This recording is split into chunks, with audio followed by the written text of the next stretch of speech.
আসসালামু আলাইকুম ওরহমতুল্লাহি ওবরাকাতুহ। বিসমিল্লাহ আলহামদুলিল্লাহ ওয়াসসালাতু ওয়াসসালামু আলা রাসূলিল্লাহি আম্মা বা'দ। সম্মানিত শ্রোতা দর্শক মণ্ডলী, কদরের ব্যাপারে প্রাথমিক কিছু আলাপ আলোচনা আমাদের কদর রিলেটেড বা কদর বিষয়ে একটি হালাকায় বলেছিলাম। এখন বলবো কদর রিলেটেড দ্বিতীয় টপিক বা কদরের পরবর্তী কথা। কদরের পরবর্তী কথা হচ্ছে, আমরা জেনেছি প্রথম আলোচনায় যে কদর হচ্ছে আল্লাহ সুবহানাহু ওয়া তাআলার একটি কাজ এবং তার একটি সির, তার একটি গোপন রহস্য যা বান্দা কখনোই পরিপূর্ণ আবিষ্কার করতে পারবে না। এবং এটি হচ্ছে এমন একটা ইলম যে ইলমটা বান্দার থেকে গোপন রাখা হয়েছে। এই জন্যই ইমাম আত-তাহাবী রাহিমাহুল্লাহ তার আকীদা আত-তাহাওয়িয়াতে কদর বিষয়ে বলেছেন, ইলম দুই প্রকার, আল ইলমু ইলমান, ইলম দুই প্রকার, ইলমুন ফিল খালকি মাওজুদুন ওয়া ইলমুন ফিল খালকি মাফকুদ। এক প্রকার ইলম হচ্ছে বান্দার মধ্যে এর উপস্থিতি আছে, বান্দা একে জানে, বান্দা একে চিনে, বান্দা একে অর্জন করতে পারে। এবং আরেক প্রকারের ইলম আছে যে ইলমটা বান্দার নাই, বান্দা থেকে সেটা গোপন রাখা হয়েছে।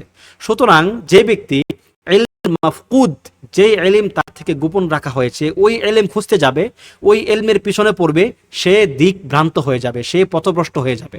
তাহলে বান্দার কাজটা কি? বান্দার কাজ হচ্ছে যেই ইলম তাকে জানানো হয়েছে সেটা সে শিখবে, তার আমল করবে, আর যেই ইলম তার থেকে গোপন রাখা হয়েছে সেটাকে সে বিশ্বাস করবে। তাহলে এখন আসেন যে ইলমুল মাওজুদ কি জিনিস। ইলমুল মাওজুদ হচ্ছে শরীয়তের ইলম, কোরআনের ইলম, হাদিসের ইলম। আল্লাহ সুবহানাহু ওয়া তাআলা আমাদেরকে শরীয়তে যে নির্দেশনাগুলো দিয়েছেন, যেগুলো আমাদেরকে জানতে হবে, আমাদের ফরজ, নফল, তারপর মুস্তাহাব, এগুলো হচ্ছে শরীয়তের ইলম।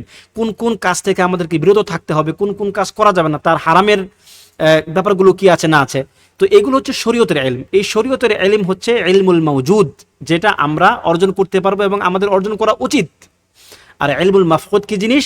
এই ইলমুল মাফকুদ হচ্ছে অদৃশ্যের জ্ঞান, তার মধ্যে অন্যতম হচ্ছে এই কদরের জ্ঞান, যা আল্লাহ তাআলার একটি গোপন রহস্য।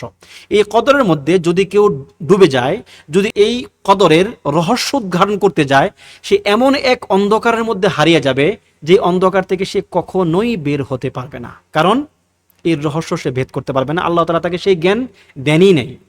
সুতরাং আমাদেরকে যে কাজটা করতে হবে, যে আল্লাহ তাআলার যে জ্ঞান রয়েছে তার অদৃশ্যের মধ্যে, সেই জ্ঞানকে আমরা খুঁজতে যাব না, বরং আল্লাহ সুবহানাহু ওয়া তাআলা তার অফুরন্ত জ্ঞান থেকে আমাদেরকে যেই জ্ঞান তিনি আমাদেরকে দিয়েছেন সেই জ্ঞান অর্জন করব, অর্থাৎ শরীয়তের জ্ঞান আমরা অর্জন করব।